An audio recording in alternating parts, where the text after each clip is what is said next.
कल के प्रवचन से आगे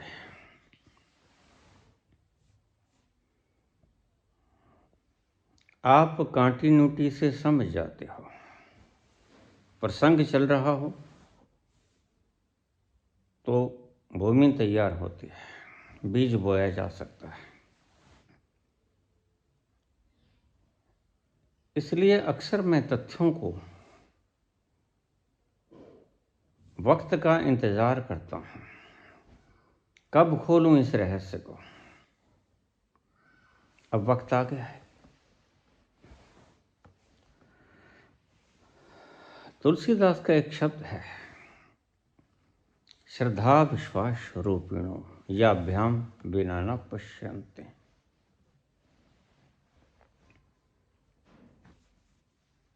श्रद्धा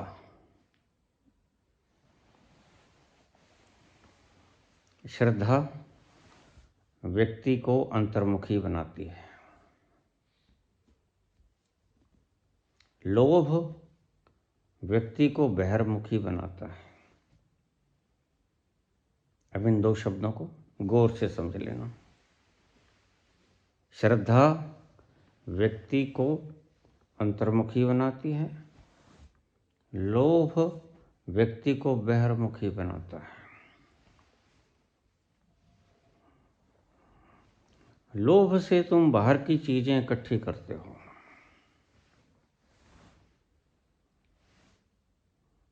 श्रद्धा तुम्हें भीतर ले जाने में सक्षम है। पहली बात श्रद्धा। दूसरी बात, ये जो 4 स्थान हैं जहाँ कुंभ पर्व मनाया जाता है, नासिक, उज्जैन, हरिद्वार, प्रयागराज, यहाँ ऐसी ही घटनाएं घटी थी। मैं पहले भी बता चुका हूँ।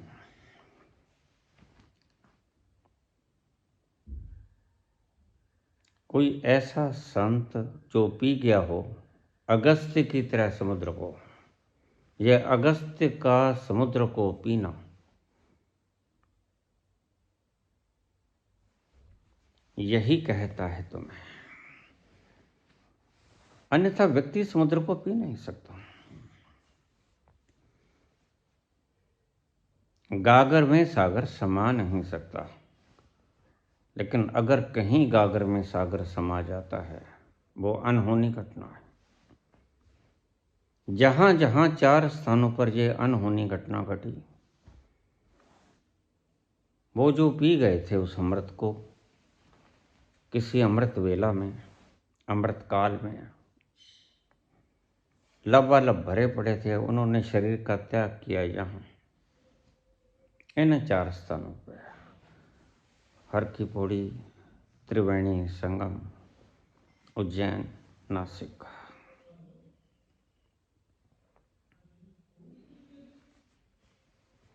इन 4 स्थानों पे, क्योंकि एक एक बूंद, मैं कल भी बता चुका हूं, वो एक बूंद जो अंतिम विलीन होती है सागर में, जिसे तुम कारण शरीर कह देते हो, मैं उसे चेतना की बूंद कहता हूं। जब बिल्कुल आखिर में देही को छोड़कर वह चेतना की बूंद समुद्र में समा जाती है, उसे ही कबीर ने कहा बूंद समानी समुद्र में। तो इन 4 स्थानों पे, इन 4 स्थानों पे 4 प्रबुद्ध व्यक्तियों ने अपनी वो बूंद कारण शरीर विसर्जित किया होगा किसी काल में, लाखों वर्षों पहले। और मैंने कल भी कहा कि जब कोई व्यक्ति, प्रबुद्ध व्यक्ति जो कभी किसी काल में विराट के उन तरंगों को समाहित कर लिए था, और जब शरीर छोड़ेगा तो एक विस्फोट होगा, महा शक्ति पैदा होगी, जैसे परमाणु के विस्फोट से होती है।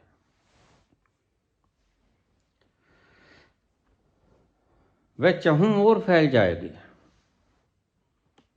और चहुं ओर धरती, पानी, वायु, आकाश, अग्नि सभी में समा जाएगी, वहां दूर तक।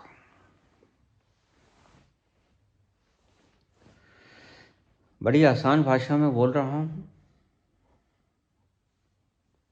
समझने के लिए प्रयास नहीं करना होगा, आपको समझ में आ जाएगा।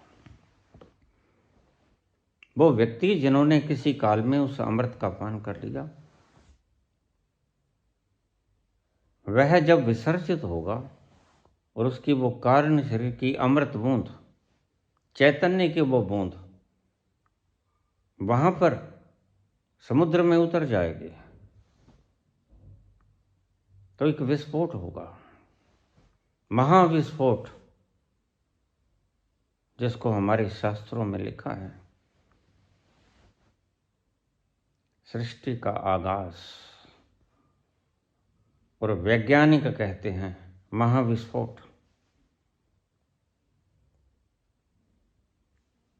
हमारा धर्म कहता है परमात्मा ने संकल्प किया एको अहम बहुश्याम। इस्लाम कहता है हो जा, संकल्प किया और सृष्टि हो गई। कहने के ढंग हैं, घटना एक ही है। एक्सप्लोजन कह लो, एको अहम बहुश्यामी कह लो, हो जा कह लो, घटना एक ही है। करोड़ों वर्ष पहले ये घटना घटी थी और आज भी वहां पर वो तरंगे विद्यमान हैं। पी गई धरती, पी गया आसमान, पी गया जल और अग्नि, वायु।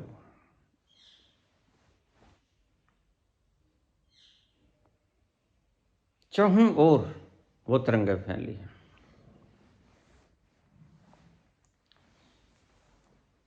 पहला मैंने बताया श्रद्धा, ये सूत्र है। दूसरा मैंने बताया कि उस स्थान पर महाविस्फोट हुआ हो, किसी ऐसे प्राणी ने देह विसर्जित किया हो, कारण शरीर विसर्जित किया हो। दूसरी घटना यह है। पहली घटना श्रद्धा,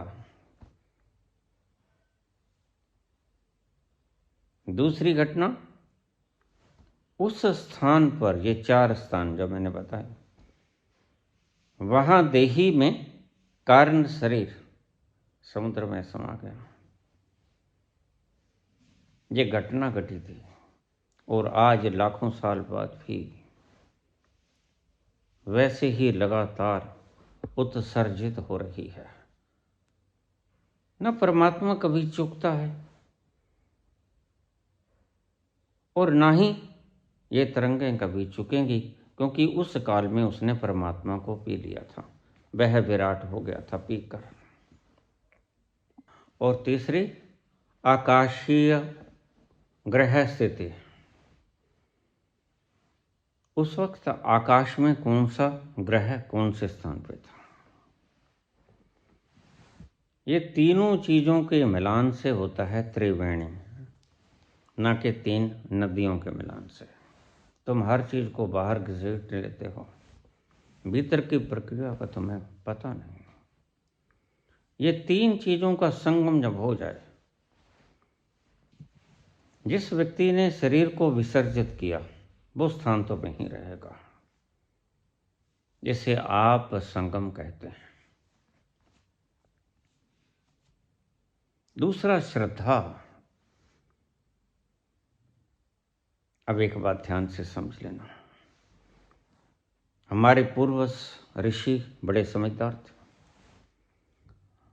वो जानते थे समूह जहां जिस भाव से इकट्ठा होगा, वो समूह गुणित होता चला जाएगा। वो भाव। आपने देखा, भीड़ जब इकट्ठी होती है और भीड़ क्रोध में होती है तो पता नहीं लगता किसकी आग जल गई, दुकान, मकान, परिवार क्या हो गया, कुछ पता नहीं। भीड़ के क्रोध का आवेग तुम्हें अपने भाव में बहा ले जाता है, इसलिए भीड़ सदा ही बुरी होती है। इस मामले में अगर क्रोध और नफरत से युक्त हो तो संत ये जानते थे एक व्यक्ति इतना क्रोध नहीं कर सकता जितना भीड़ कर सकती है, एक व्यक्ति इतनी नफरत नहीं फैला सकता जितनी भीड़ फैला सकती है। नफरत की भीड़ कुछ भी कर सकती है, जला सकती है, खाक कर सकती है। और आपने उदाहरण देखे होंगे, इतिहास में बहुत से उदाहरण मिलते हैं।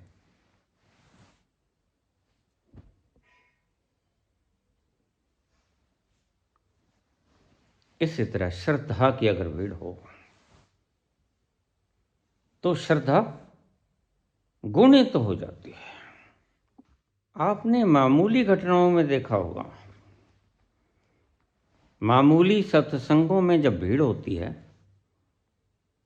तो आप श्रद्धा के भाव में बह जाते हैं, प्रेम और करुणा के भाव में बह जाते हैं।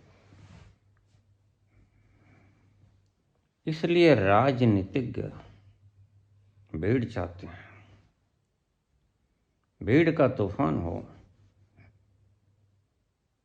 तो वहां ऐसा वातावरण बन जाएगा भावों का कि उस नेता को खुद ही भीतर से लगेगा कि मैं जीत जाऊंगा, मैं पावरफुल हूं, इतने लोग मेरे साथ हैं। श्रद्धा का एकीकरण, जितने ज्यादा लोग होंगे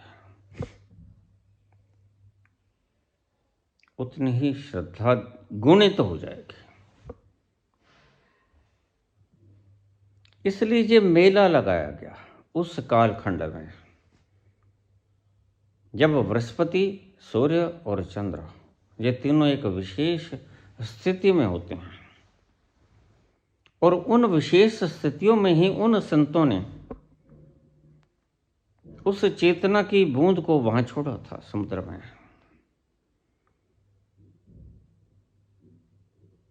फिर से समझ लो, उस आकाशीय खगोलीय घटना में किसी संत पुरुष ने जो पी गया था समुद्र को, इस समुद्र को, ओशन को, अस्तित्व के समुद्र को, उसने अपने प्राण उत्सर्जित किए थे। जहां वो चेतना की एक बूंद जिसकी मैं जिक्र करता हूं, देही के साथ रहती है, वो वहां छोड़ी थी। तो उसी वक्त जाओ। यहां बीच में थोड़ी सी और बात बता दूं, जहां उस व्यक्ति ने, उस संत ने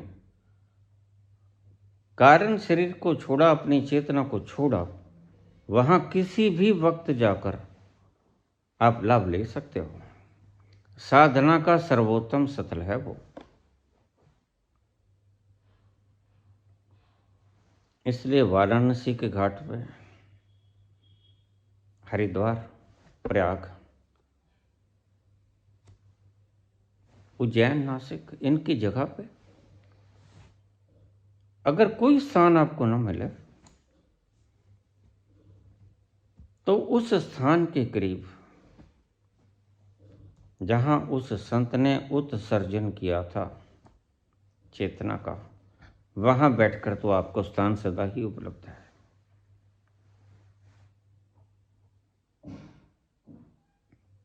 हम बात कर रहे थे कुंभ पर। कुंभ में आकाशीय खगोलीय सारे नक्षत्र ग्रह वहीं होते हैं जिसमें उन्होंने प्राणों को उत्सर्जित किया था। श्रद्धा का समूह होता है। समूह होने से श्रद्धा अनंत गुणित हो जाती है। और मैंने तुम्हें पहले कहा, श्रद्धा आपको अंतर्मुखी करती है। जितना समूह ज्यादा होगा उतने भाव में आप बह जाओगे और अंतर्मुखी हो जाओगे। इसलिए बहुत से लोग, मेरे पिताजी कहा करते, कुंभ में जाके आए थे, बड़ा आनंद आता है वहां। तब तो मैं नहीं समझता था, लेकिन अब समझ में आया कि श्रद्धा का ये समूह, जो घटना घटी उस वक्त, और श्रद्धा का ये जो समूह उमड़ा, उसकी याद मेमोरी के भीतर रह गई। तो तुम्हें ऐसा लगेगा बहुत अच्छा है, चलो फिर से दर्शन करें उस तीर्थ के। लेकिन तब जो घटित हुआ था 12 वर्षों के बाद घटित होगा फिर।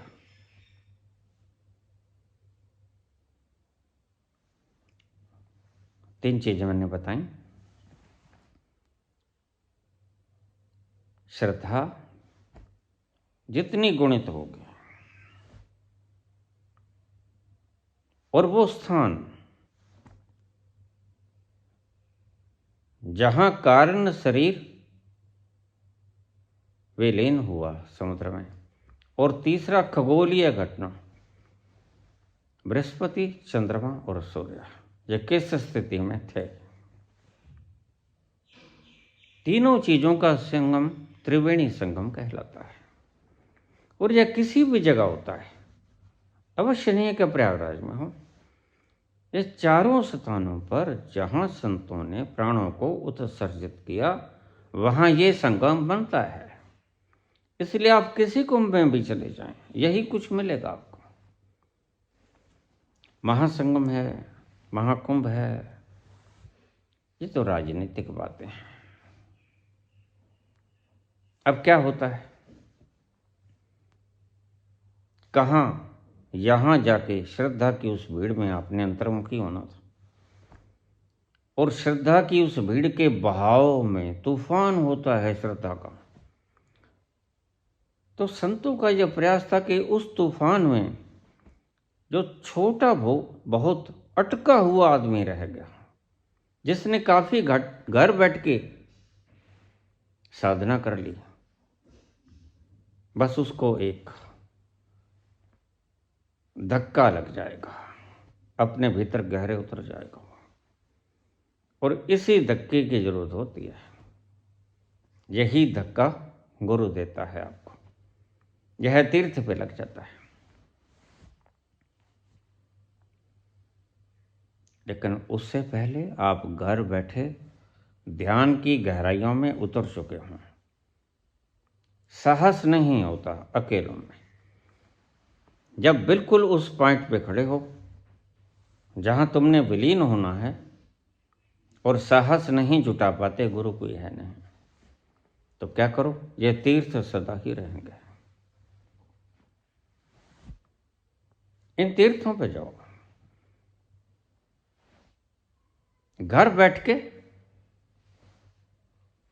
3 वर्ष के बाद, करीब 4 स्थान हैं, 3-3 वर्षों के बाद आ जाते हैं। 3 वर्ष आप घर पे अपना साधना करो, अपने अंतर्मुखी हो, फिर आप प्रत्येक कुंभ में जाओ। मैं जाने से नहीं रोकता, लेकिन उसका विज्ञान समझा रहा हूं आपको कि वो भीड़ का उन्माद श्रद्धा का आपको धक्का मारेगा। आप उतरने को राजी हो जाना, पकड़े मत रहना खुद को। अगर पकड़े रह जाओगे फिर तो वही ढाक के 3 पात, फिर तो सुने सुने वापस आ जाओगे। बस एक मेले में गए थे, हिल स्टेशन देख के आ गए, ठंडे पानी में स्नान करके आ गए, और कुछ ना घटा।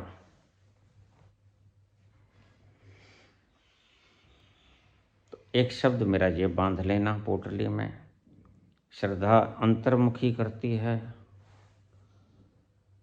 लेकिन क्या हुआ,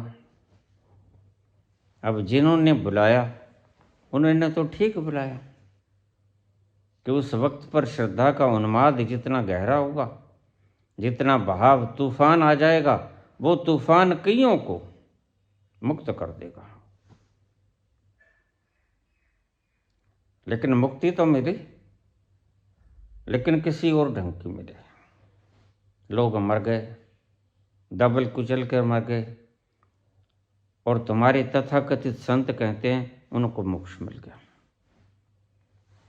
जो मोक्ष की व्याख्या नहीं जानता, अंतर प्रणाली नहीं जानता, वह कहता है कि मोक्ष मिल गया इनको जो मर गए।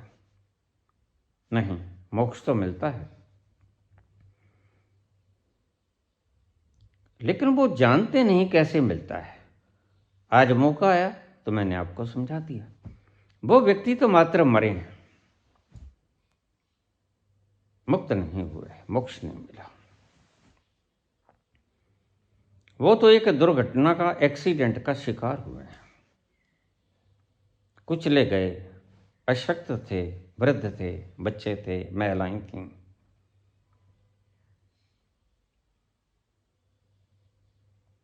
इसे हम कुव्यवस्था भी नहीं कह सकते, क्योंकि इतनी बड़ी संख्या में लोगों का हजूम इकट्ठा होना, उनको संभालने के लिए भी व्यक्तियों की आवश्यकता होती है। चूक रह जाती है अक्सर। तो किस चीज ने किया ये काम, अब आपको जानकर हैरानी होगी। जिस चीज ने ये काम किया, जो चीज जिम्मेवार है, आप लोगों को जिम्मेदार ठहरा दोगे।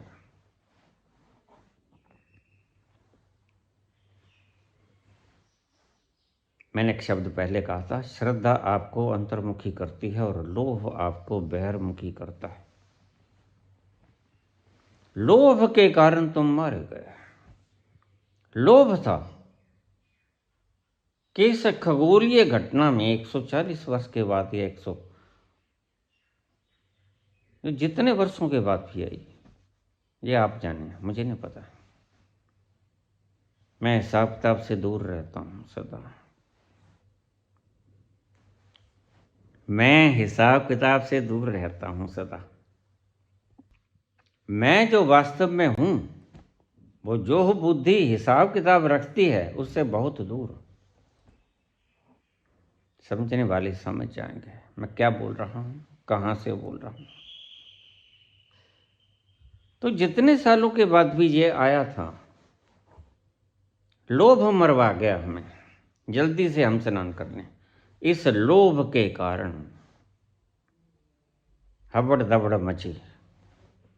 हम पहले स्नान कर ले, हम पहले स्नान कर लें, मुक्ति हो जाएगी। नहीं, ऐसे नहीं मुक्ति हो। सिर्फ स्नान करने से मुक्ति नहीं मिलती। मुक्ति का सारा संयोजन है वहां।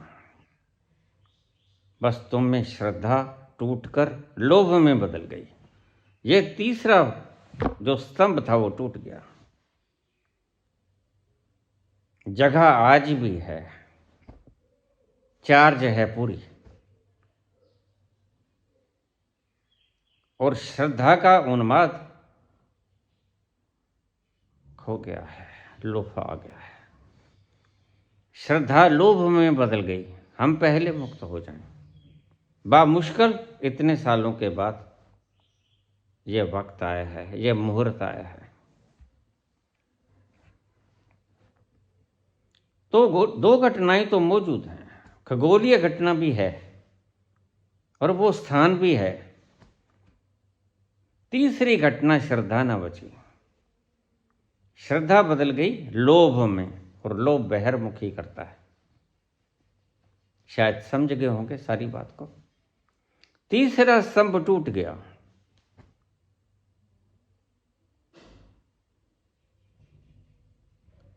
लोभ आ गया, तुम बहिर्मुखी हो गए। तुमने जल्दी स्नान करने की कोशिश की और हबड़ दबड़ मच गई। यहां हुई गड़बड़। आप कुछ भी खुलासे करते रहना, वो आपके मस्तिष्क का काम है। कुछ व्यवस्थाओं में कमी रही होगी, इसमें कोई शंका नहीं की जा सकती। लेकिन व्यवस्थाओं में कमी कितनी भी हो, अगर हम श्रद्धावान रहें, यानी स्थिर रहें, शांत रहें, धीरे धीरे नंबर आने पे हम स्नान कर लें, लोभ ना आए तो आराम से नहाया जा सकता है। इतने लोग नहा के आए हैं, नहाएंगे और भी नहाएंगे, सदा से नहाते रहेंगे, नहाते रहे हैं, लेकिन दुर्घटनाएं भी सदा होती रही हैं, और वो जब भी हुई लोभ के कारण हुई। आपकी श्रद्धा लोभ में परिवर्तित हो गई।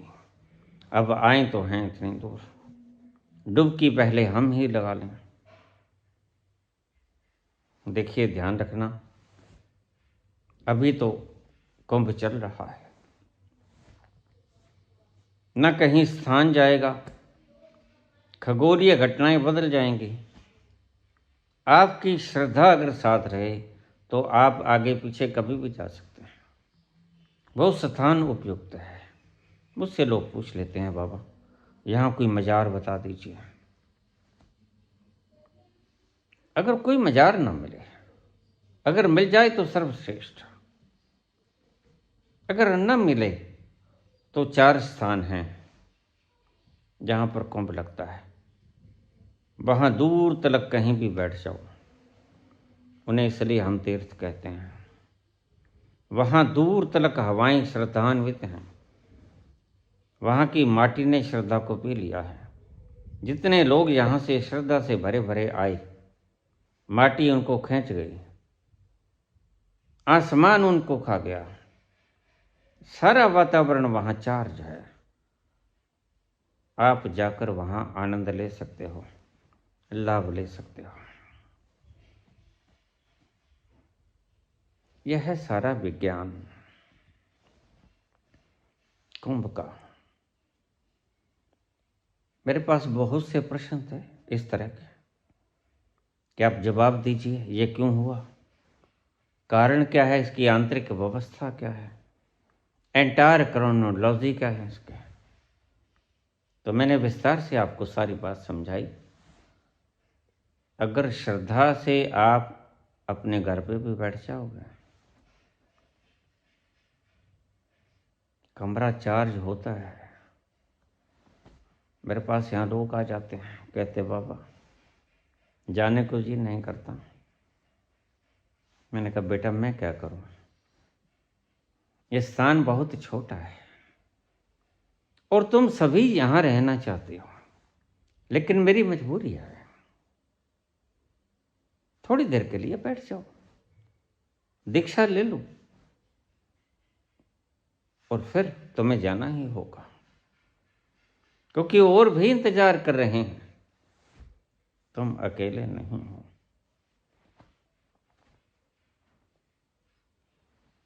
वहां से आने को दिल नहीं करता, श्रद्धा के उस सैलाब में खो जाने को दिल करता है। फना हो जाएं, राख हो जाएं, खाक हो जाएं।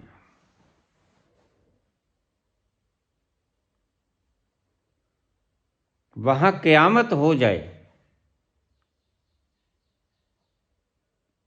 जिसको आप क़यामत कहते हो, इस्लाम क़यामत कहता है, वो क़यामत है वहां। अगर श्रद्धा के उस सैलाब में तुम बह गए और तुम्हारा वो अहंकार खो गया, वाष्प बनकर उड़ गया,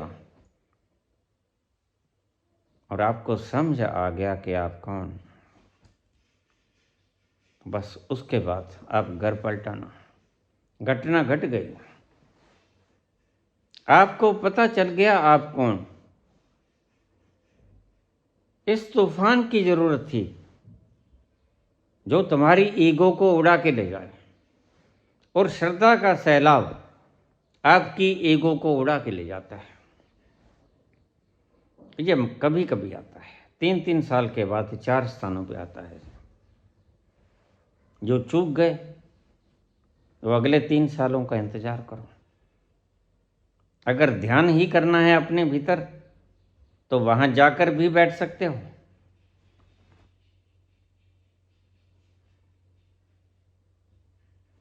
ये था आंतरिक विज्ञान इसका।